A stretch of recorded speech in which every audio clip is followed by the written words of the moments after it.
Welcome to Ikhlas studio. India में हस्ब इख्तलाफ की रहनुमा और कांग्रेस पार्टी की सदर सोनिया गांधी ने लद्दाख में बग़ैर चीनी फौज के बढ़ते हुए दबाव के रद्द-ए-अमल में वज़ीर-ए-आज़म नरेंद्र मोदी की हुकूमत से सवाल किए हैं कि हुकूमत बताए कि वो चीनी फौजियों को इंडियन खिते से कब और कैसे निकाल बाहर करेगी। सोनिया गांधी ने जुमे को एक वीडियो पैगाम में मोदी हुकूमत को आड़े हाथों ले लिया और कहा कि वज़ीर-ए-आज़म कहते हैं कि हमारी सरजमीन पर किसी ने दरअंदाजी नहीं की। दूसरी जानिब वज़ीर दिफा और वज़ीर खारजा बड़ी तादाद में चीनी फौजियों की मौजूदगी की बात करते हैं और चीनी दरअंदाजी पर बहस कर रहे होते हैं। इधर दूसरी जानिब हुक्मरान जमात बीजेपी के बाद रहनुमाओं ने कांग्रेस पर इल्जाम लगाया कि इस जमात के रहनुमा चीन से हमदर्दी रखते हैं। दोस्तों, सोनिया गांधी ने अपने पैगाम में कहा कि जब इंडिया और चीन के दरमियान सरहद पर मुश्किल हालात का सामना है तो उस वक्त मरकजी हुकूमत अपनी जिम्मेदारियों से इनहरफ नहीं कर सकती। सोनिया गांधी ने इस पैगाम में मजीद कहा कि साबिक फौजी जर्नल, दिफाई तजियाकार और इखबारात सैटेलाइट तस्वीरों के जरिए इंडिया की सरहद में चीन के दाखिल होने की तस्दीक कर रहे हैं। पूरा मुल्क ये जानना चाहता है कि मोदी हुकूमत लद्दाख में हमारी सरजमीन को कब वापस लेंगे। मुल्क ये भी जानना चाहता है कि क्या चीनी फौजियों ने हमारी इलाकाई सलामती पर दरअंदाजी करते हुए वादी गलवान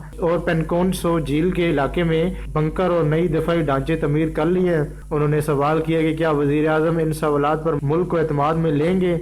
रवां माह के वस्त में वादी गलवान में चीनी फौजियों से खून रेज झड़प में 20 इंडियन फौजियों की हलाकत के बाद कांग्रेस की रहनुमा हुकूमत कोई मुअस्सर कदम न उठाने का इल्जाम लगा रही हैं। हालिया दिनों में उन्होंने कई बार वीडियो पैगामात के जरिए मोदी हुकूमत को अपनी तनकीद का शदीद निशाना बनाया है। हुकूमत कांग्रेस की रहनुमा इन हमलों के दबाव में है और वो कांग्रेस पार्टी सोनिया गांधी और उनके बेटे राहुल गांधी पर शदीद हमले कर रही है। बीजेपी ने इल्जाम लगाया कि कांग्रेस और उसके रहनुमा चीन से हमदर्दी रखते हैं और ये कि कांग्रेस के दौर इक़्तिदार में इंडिया की हजारों मरबा किलोमीटर जमीन चीन के कब्जे में चली गई थी।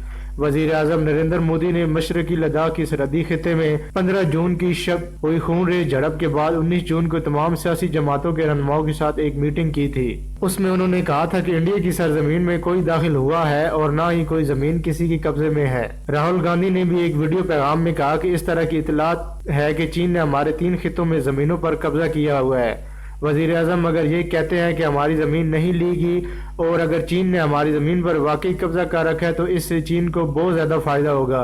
वजीर आजम आपको मुल्क की सही सूरत हाल से आगाह करना होगा। इस दौरान 2 साबिक वज़राए दिफा MM पालम राजू और चंदेंद्र सिंह ने एक न्यूज़ कॉन्फ्रेंस में दावा किया है कि इतलात के मुताबिक चीनी फौजियों ने दसपैंक इलाके में LAC line of actual control के इंडियन खिते में 18 किलोमीटर तक कब्जा कर लिया है। उन्होंने कहा कि मुख्तलिफ खबरों में सबकदोश जर्नलों के मुशाहिदात, सैटेलाइट तस्वीरों और दिफाई तजियाकारों की राय से पता चलता है कि चीनी फौज इंडियन खिते में इस हद तक दाखिल हो गई है कि वो इंडिया के पेट्रोलिंग दायरे के खिते में पेट्रोलिंग पॉइंट 10 और 13 के दरमियान हायल हो चुकी हैं। इन दोनों के मुताबिक चीनी अफवाज ने बड़े पैमाने पर भारत की सरजमीन पर कब्जा कर रखा है।